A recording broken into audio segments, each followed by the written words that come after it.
Hey everybody, Mark Herman, aka LA Bengal fan on all the major platforms. And I'm sitting here with Sam Schneider of Primetime Sports Talk, and we are going to do our week 3 preview. Bengals traveling to Philadelphia, city of brotherly love, although I know they're not going to love us that much on Sunday, to take on the Eagles. Both teams 0-2, so this is an important game.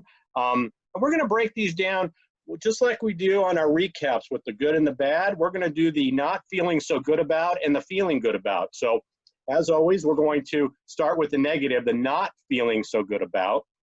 And I'm going to start with obviously I read today that the O-line is going to be the same. I'm not feeling very good when I read that headline that they've made absolutely no changes to the offensive line. What are your feelings on that? Yeah, it's interesting. I saw some stats today that were listed on Pro Football Focus, and it's as we expected. Fred Johnson at right guard is ranked 69th out of 72 right guards so far. It is worth mentioning, however, that I don't think he's ever started at right guard before this season. Or before actually last Thursday. I don't know how much that matters, but 69th out of 72, not so good. I think the surprising thing is Michael Jordan is ranked 45th. And that's, again, it's still only average, but he's played really, really well. And Trey Hopkins at center is ranked 22nd out of 35 centers, and he's done better than kind of we thought he was doing. But if you look up and down the list, and Bobby Hart, by the way, is 63 of 71. If you look up and down the list, it's below average. Right. We had talked about if we just could get an average performance out of our offensive line. We don't need to be a top line, but we cannot be a bottom line, and we're still a bottom line. So that's and I hate to dwell on it, but I also think that the loss of Su'a-Filo, not that he's an amazing player, hurts, because I think that Fred would have been better at right tackle than right guard. That's his natural position. And Bobby Price has played really, really well, or Billy Price, excuse me, has played really, really well in, sparing time. So, it would have been much nicer if Bobby Hart was kind of blowing this and we moved Fred back to his original position and let Billy play that right guard position. But Billy's the short arms aren't worth going unmentioned either. Right. And Su'a-Filo is a better pass blocker than he is a run blocker. So Burrow would have more time if he was in the game, I think, if he was playing guard. The other thing I'm really concerned about, obviously, is the tackling. I'm hoping that our team comes out with a chip on their shoulder, because they were embarrassed. They really were embarrassed. That tackling was pathetic. I haven't heard – across the board, you can listen to all the analysts regardless, and they've all commented on the Bengal defense being terrible. So, but I don't know how that – other than pride, I don't know. It's not like we added linebackers in the last, 11 days or 10 days. So, I'm very concerned about how we're going to tackle here. Yeah, I think so too. And it looks like, this week Sean Williams practiced for the first time in a month and a half since early August when he went down with injury. So it looks like he's got a shot at coming back. Mike Daniels and Geno Atkins are probably out. In fact, Anarumo, when he was asked about that, said, "I'm going to church right now." Will they play on Sunday? Well, I'm going to church right now. So he's praying, but I think we both know what that actually means. What it means. Yeah, well, Daniels suited up today, according to Hobson, but he still did not participate. Geno didn't even suit up. So now they could just I want to see tomorrow what happens, what we have, if they at least participate in the walkthrough or something. But but we could really use at least Daniels to play. Yeah, And I don't know what's going on with Gino. yeah, and I brought up, in week one, that I thought that saying Gino was only going to be out for 2 weeks was over the top, because I had somebody telling me that the shoulder injury was a little more touch and go than they were letting on. Right. So I don't expect him to play. Although Mike Daniels did post a video today, and he looked awfully good. Not like it was a contact drill, but he looked really, really good doing drills on his own. So I'll hold out hope for him, Yeah. so that we don't have to hang our hat on Christian Covington. One of the reasons I wanted to do the video tonight, it's Thursday night we're recording, was at least we would have the Thursday practice in it. The Thursday is usually a big practice, although Gino doesn't have to play, and he could be, rotated in. So, but we shall see. But that definitely concerns me on Daniels and on Gino. The other thing I have on the not feeling so good about is that Jeffries did participate in practice. He was a full participant.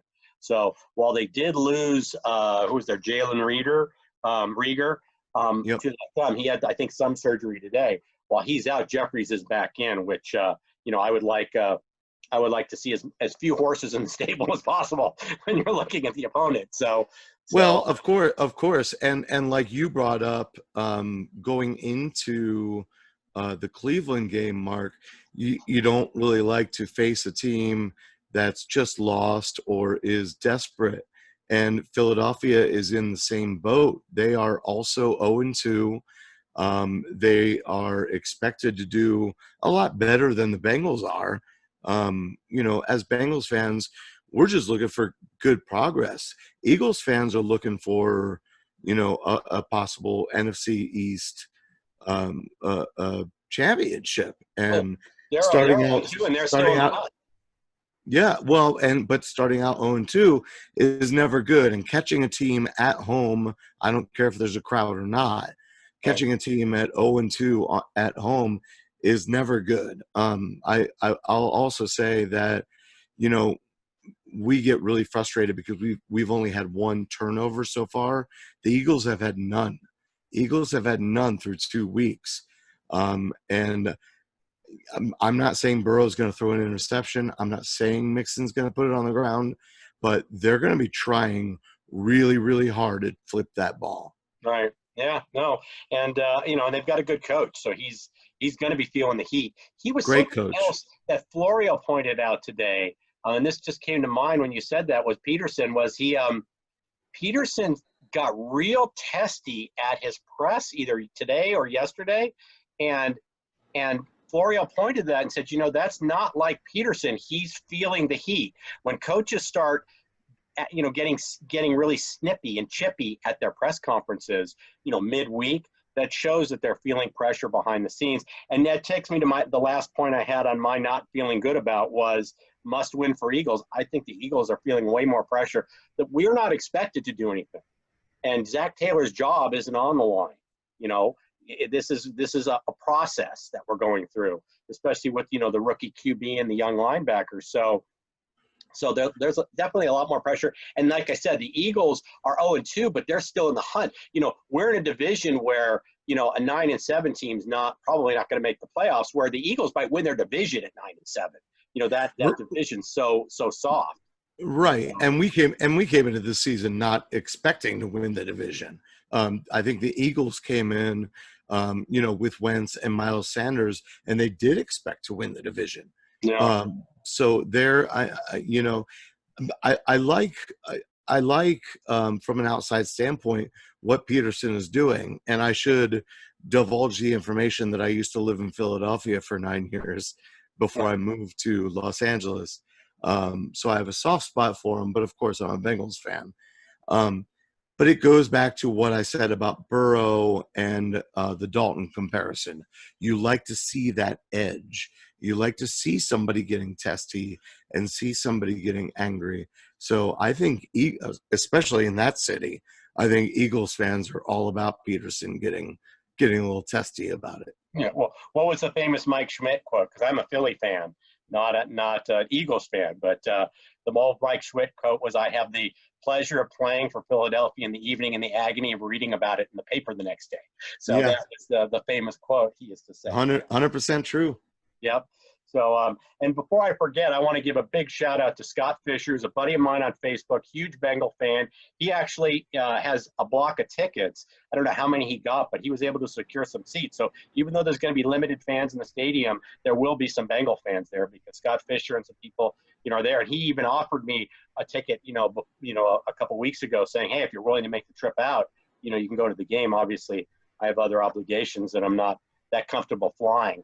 He's got them, and the Bengals captain has them with his lovely wife, and so they'll be there. So we'll get to see some familiar faces at the next home game. Well, that Jess and the Bengals captain are going to get some TV time. So Absolutely. They always do. All right, well, let's flip the script here and let's talk about the things we do feel good about.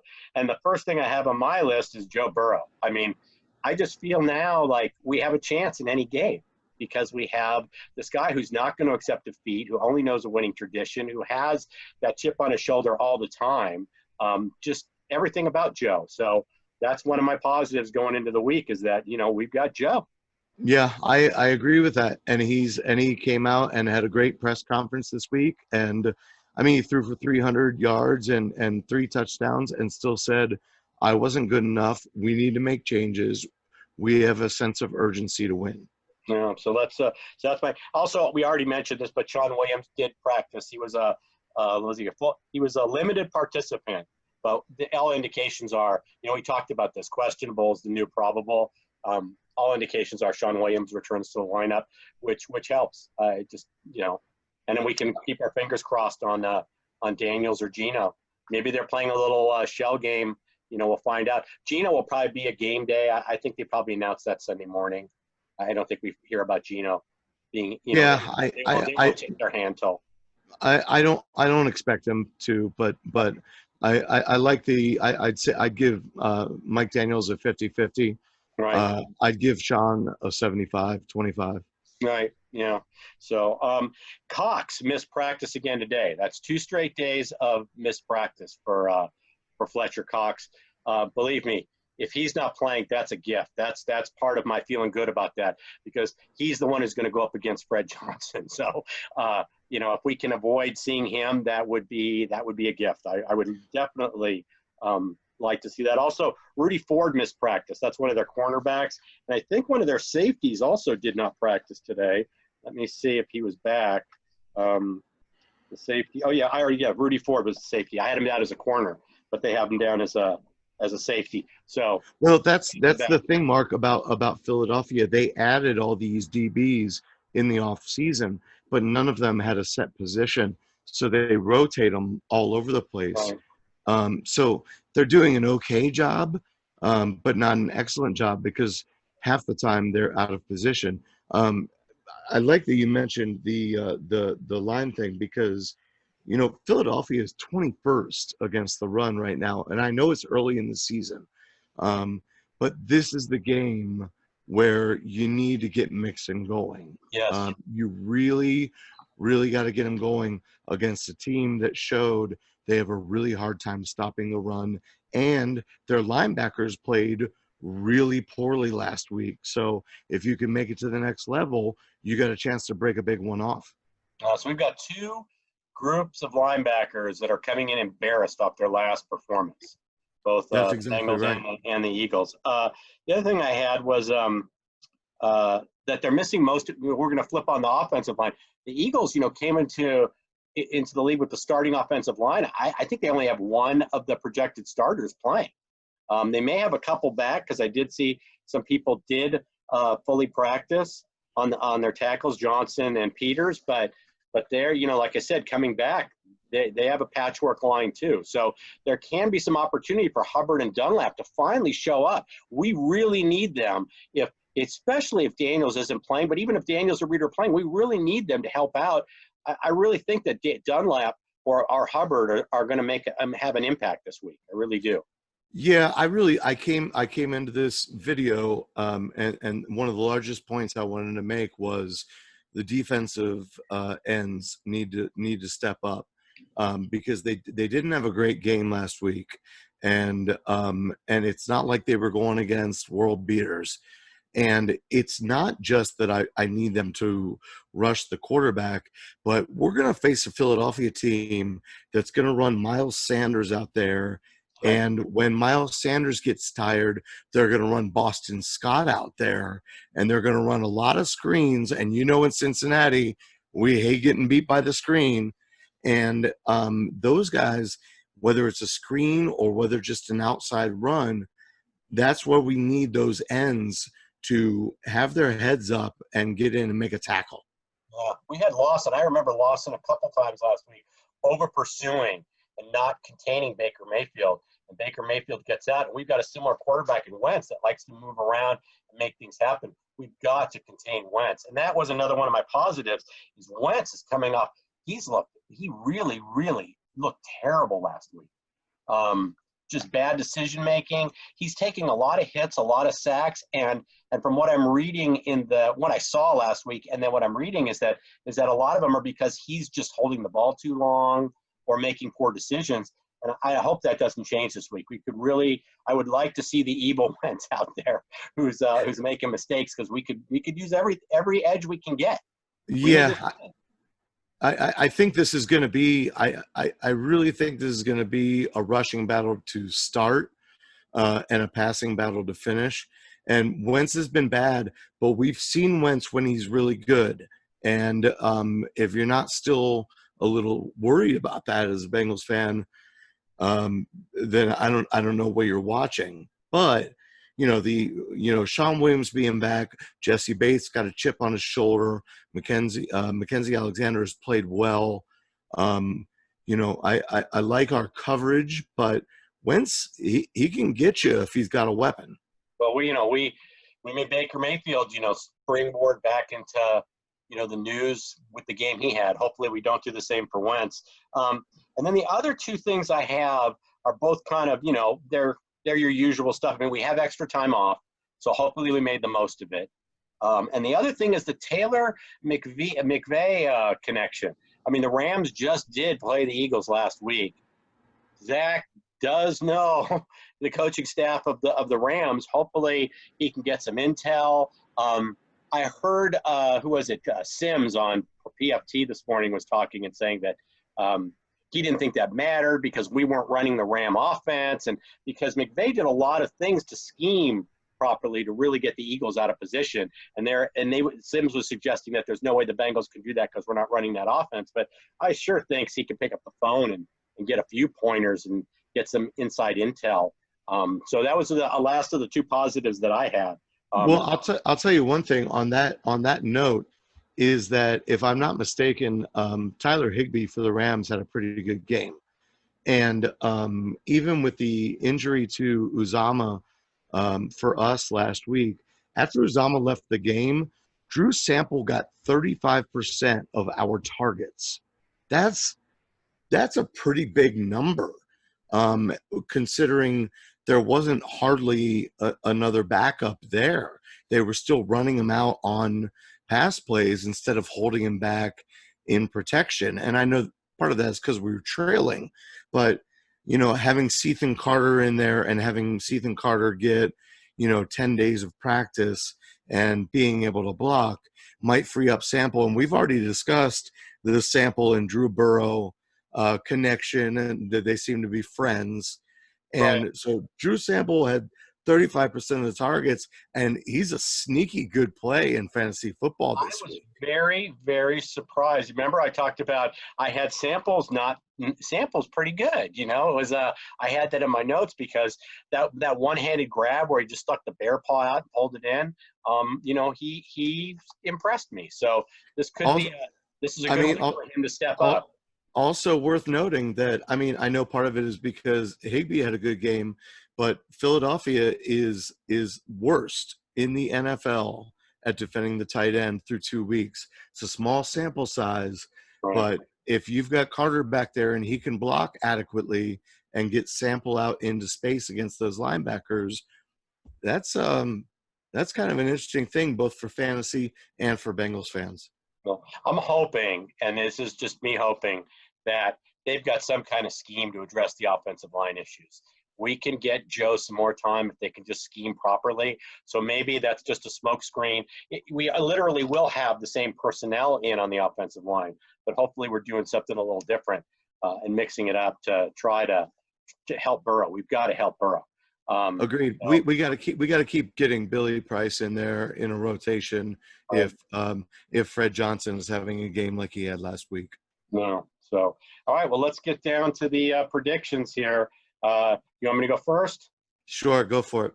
I've got us winning an ugly game. I do think this is a winnable game. I've got us winning an ugly game. I got 27-24. I do think it's going to be, like you said, a running in the beginning, and it's going to be passing in the end. But I think it's going to be an ugly game. I think turnovers are going to decide it. An injury might decide it. A penalty might decide it. But it's not going to be pretty. But I think we could sneak out this week with the win. So yeah, I think I agree. I agree with you. I think both defenses are going to struggle a little bit, and I'm not too. Once again, I'm not too far off from what you have. I have the Bengals taking a lead late, 27-21. Unfortunately, losing a heartbreaker, 28-27. Okay. All right. There you go.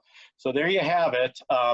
Once again, Sam, remind everybody where they can find your stuff, your writings. Absolutely. You can find me on Twitter at Buy and Sell You, and I write for Primetime Sports Talk. So we will be back with a recap after the game.